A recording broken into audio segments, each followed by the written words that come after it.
Morning I walked into that conference room, my uncle looked at me the way people look at a stray dog that wandered into the wrong neighborhood. Like I didn't belong there. Like someone should call someone to have me removed. I was 31 years old. I had just driven 4 hours from Columbus in a car I'd bought with my own money, wearing the only blazer I owned, and my hands were steady. That was the part that surprised even me. My hands were completely steady. But I'm getting ahead of myself. My mother died when I was 9. Ovarian cancer, stage 4, diagnosed in March, gone by October. I remember the casseroles people brought to the house after the funeral. I remember my aunt, my mother's older sister, sitting at our kitchen table going through a stack of papers with my father's brother, my uncle, while I sat on the stairs in my pajamas listening to them talk about arrangements. I didn't know what that word meant at the time. I thought it meant flowers, the kind you put on a coffin. It didn't mean flowers. My father was not a strong man. I don't say that cruelly.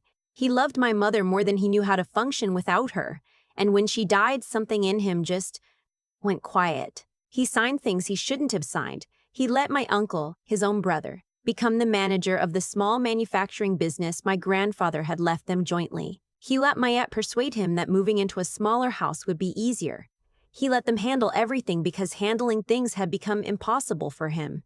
By the time I was 12, the business my grandfather built was restructured into an LLC with my uncle holding 60% of the operating shares and my father holding 40%. By the time I was 15, my father's 40% had been quietly diluted to 22% through a round of outside investment that my uncle had arranged and my father had not fully understood when he signed. By the time I was 19 and leaving for college on a partial scholarship and 2 part-time jobs, my father held a nominal stake in a company that had once been half his, and he received a small quarterly dividend that barely covered his utilities. He never complained. That was the thing I could never fully forgive him for, even though I loved him. He never once said, out loud, that something had been taken from him. I said it.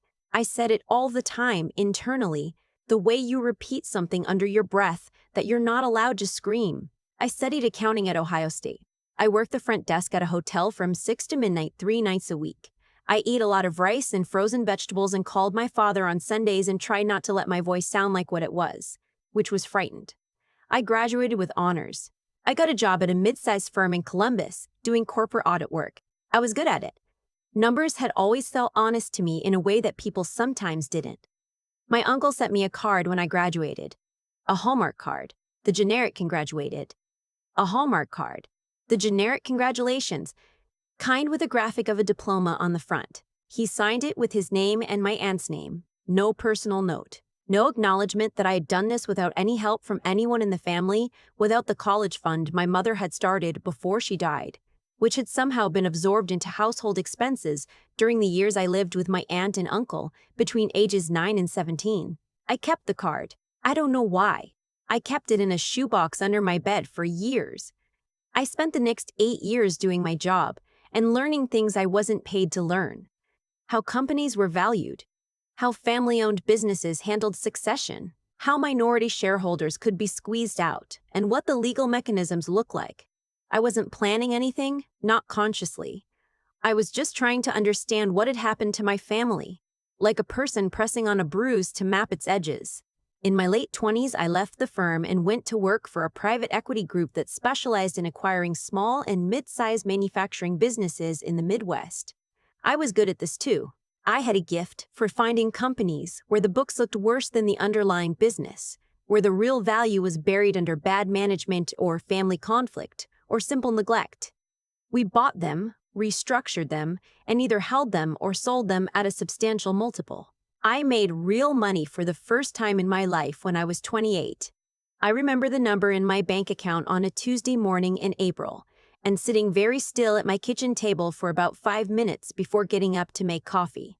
My father called me that spring. He sounded the way he always sounded, careful and a little distant, like a man walking on ice he wasn't sure would hold. He mentioned, almost as an aside, that my uncle had been talking about selling the business, their father's business, the one my grandfather had built with 40 years of his life. I asked my father if he'd been consulted. There was a pause. "Your uncle says he has a buyer lined up," my father said. He says it's a good offer. What's the offer? Another pause. I don't know the exact number. He said he'd send me the paperwork. I closed my eyes. I thought about my grandfather's shop floor, the smell of metal and cutting oil, the way the overhead lights hummed. I had spent summers there as a kid, handing tools to the machinists, eating my lunch on a workbench. My grandfather had called it the floor like it was a sacred space. Dad, I said, don't sign anything until I see it. He sent me the paperwork the following week. My uncle had indeed found a buyer, a regional industrial group, and had negotiated a sale price that was, based on the financials I could see, approximately 30% below what the business would have commanded in a properly run process. My father's 22% stake at that price would yield him roughly $400,000 before taxes. I had the company independently valued by a contact I trusted. The range came back at 2.4 to 2.8 million for the whole business. My uncle's deal was selling it for 1.9.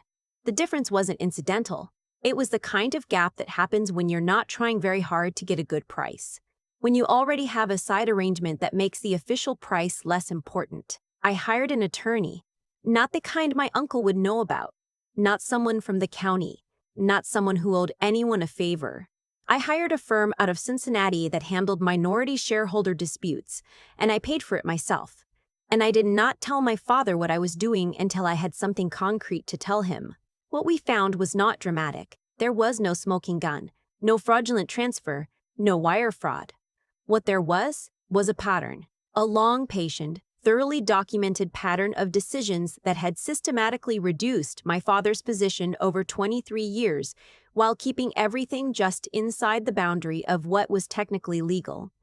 My uncle had not stolen anything. He had simply arranged things very carefully for a very long time, so that by the time anything was sold, his share was maximum and my father's was minimum.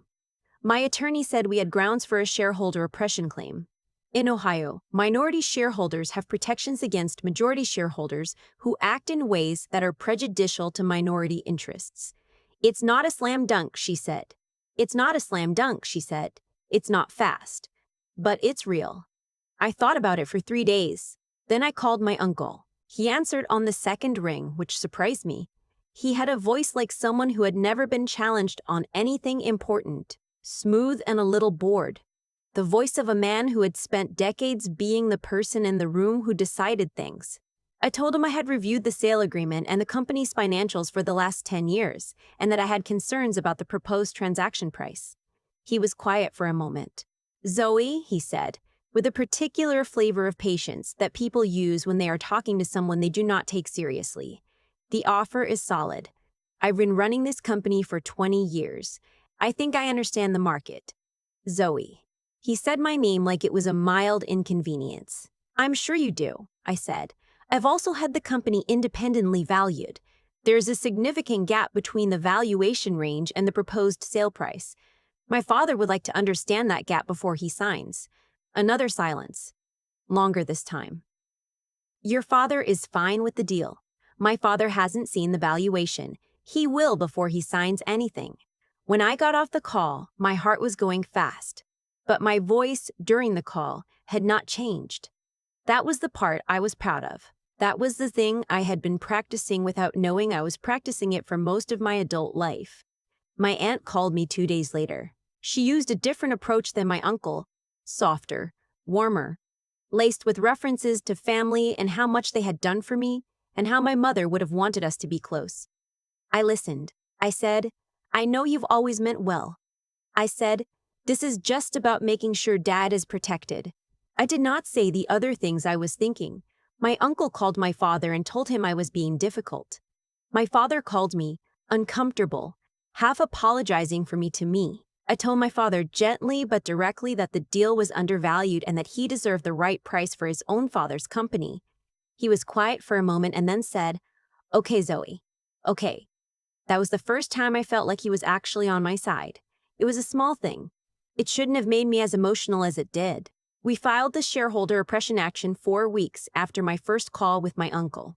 The same week, I reached out privately to 2 other potential acquirers I'd identified through my own professional network. Companies that were larger and more strategic than the regional group my uncle had found. Companies that would actually pay a fair price. My uncle's attorney sent a letter calling the lawsuit frivolous. My attorney sent back a 60-page response that was the opposite of frivolous. The Friday before Thanksgiving, my uncle called and asked if we could meet in person. I drove the 4 hours. I wore the blazer. I walked into that conference room where he was already sitting with his attorney and my aunt at the far end of the table, and I saw his face when I came through the door. And I thought, you thought I was going to stay quiet the way my father stayed quiet. You thought this family raised people who don't push back. He looked at me the way people look at a stray dog in the wrong neighborhood. I sat down and opened my folder and did not look away from him once. The meeting lasted 3 hours. His attorney presented a counterproposal, a slight increase in the sale price, a small additional payment to my father, and a release of all claims. My attorney looked at me. I shook my head once. We were not there to take a slight increase. I laid out what I had. The independent valuation, the timeline of dilution events, the comparison between how my uncle had compensated himself as the managing member over 20 years and what the operating agreement actually authorized. I didn't raise my voice.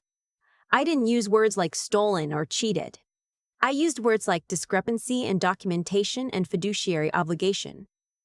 My uncle's face went through several changes during that presentation. I watched it happen. I had imagined this moment, not this exact moment, but something like it, for most of my adult life, and the reality of it was different than I'd imagined. It wasn't satisfying in the way I expected. It was something quieter, like the closing of a door that had been banging open in the wind for decades. At the end of the meeting, his attorney asked for 2 weeks to consult. In those 2 weeks, I finalized conversations with one of the other acquirers I contacted, a larger industrial manufacturer based in Michigan that had been looking for a Midwest foothold. Their opening offer was $2.6 million, substantially above the original deal. I shared that information with my uncle's attorney. 14 days later, we had a settlement. My uncle agreed to reopen the sale process. The Michigan company ended up purchasing the business for $2.55 million after a brief competitive process.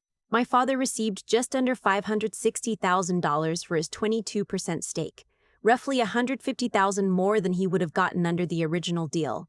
And more importantly, it was a price that was actually fair. The settlement also included a payment to my father for what his attorney described carefully as historical management fees owed under the operating agreement that had not been properly distributed. It was not a large number. It was not close to a full accounting of 20 years. But it was something, and it was in writing, and it was signed. My uncle did not look at me at the closing. He looked at the table, at the pen, at the window. He signed everything that was put in front of him. And then he left before the coffee had gone cold. My aunt texted me 2 weeks after the closing. The text said, "I hope you're happy now." I read it 3 times and then I didn't respond because I had already decided that I was done spending my energy explaining myself to people who had spent 20 years deciding I wasn't worth much. My father called me the night the wire hit his account. He sounded different. Not the careful ice-walking voice. Something warmer and a little stunned. Like a man who had forgotten what solid ground felt like and was surprised to be standing on it. "Zoe," he said, "I don't know how you did that." I was sitting at my kitchen table again. Same chair as the morning I'd first seen the sale paperwork, and the light was the same kind of early evening gray that makes everything feel a little more serious than it is. I didn't tell him about the hours. I didn't tell him about the attorney's bills I'd paid, the evenings I'd spent building a case instead of doing the things people my age were doing. I didn't tell him that I had gone through every document related to that company going back 15 years, or that I had cried in a parking garage in Cincinnati after a meeting when it became clear that my grandfather's business had been methodically stripped of its potential for 2 decades. I just did my job. I told him, I'm good at my job. He laughed. He hadn't laughed like that in a long time. A real laugh, short and surprised and a little helpless. "Your mother would have," he started, and then stopped. "I know," I said. We stayed on the phone for a while after that without saying much. It was a comfortable silence. The kind that doesn't need to be filled. I still have the shoebox. The Hallmark graduation card is still in it. I haven't thrown it away, but I don't look at it anymore either. Some things you keep not because they matter, but because they're evidence that something happened, that it was real, that you were there. The business my grandfather built, the floor with the humming overhead lights, now has new ownership. The Michigan company kept the original name and retained most of the staff. I drove past it once in February, on a Sunday when it was closed, and sat in my car in the empty parking lot for a few minutes. I'm not sure what I was looking for.